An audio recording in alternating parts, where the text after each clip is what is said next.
We had a lot of issues on the roads this morning, though. A lot of them in the high country related to the last 24 hours. Last night, I don't know if you stayed up real late and watched our 10 o'clock news last night, but the snow was going sideways last night up there in Vail Pass, and it did for most of the night. Things have calmed down considerably up there now. It's still snowing, and you can see some of the snow up there on the divide, but from the Evergreen Parkway back into the city, we're mostly sunny. Take a look at this. This is a snapshot from just about an hour ago up there at A Basin when they were standing in line to get up on the lifts up there. A Basin is open and Loveland is as well. 37 degrees up there right now and still snowing lightly.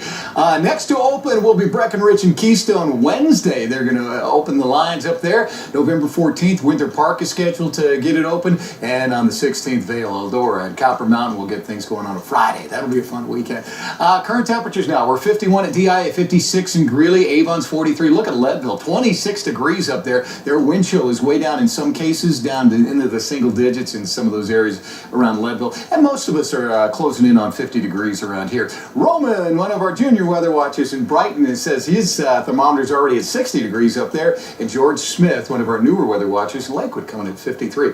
Here's the satellite and radar in motion now. You can see the snow early this morning, tapering off somewhat, but still lightly snowing up there in a lot of areas from Rocky Mountain National Park all the way down through Aspen here. Aspen had in the last 3 days, they've had almost 2.5 feet of snow up there, believe it or not. And a little sprinkle might be happening just outside of Sterling up here. Now, the big storm with all the moisture has pushed on out. In fact, it's blowing up some big thunderstorms across Missouri, all the way up towards St. Louis out here, but leaving behind a very strong jet stream up at altitude, a 140 knot jet stream still blowing across Colorado. So that's the reason it's still breezy out there, and the wind is still with us, and there's still moisture pulling into the mountains. So that's going to remain intact most of the day, especially in the mountains. The wind forecast today keeps the winds going up there, and will be just breezy down here along the lower areas outside of the Front Range here. So with that in mind, Futurecast shows a little snow in the mountains, might get a sprinkle in the northeast, and for us, clear to partly cloudy skies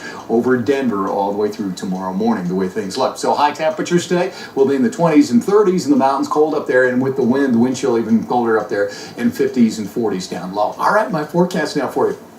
54 degrees today, a little cooler for election day tomorrow, only 49 degrees, so you may have to wear a jacket if you're voting tomorrow. And then 43 on Wednesday. A little cold front comes through Wednesday night into Thursday, and we might have a few flurries Wednesday night into Thursday. Doesn't look like a lot of moisture with this, so just a little bit of light snow, but for sure we're going to cool down Thursday to about 39 degrees. Those skiers and snowboarders are sure excited to what get fun! the weekend to get here, There's right? nothing like opening day. Going to be fun. You got it? Thank you so much, Dave.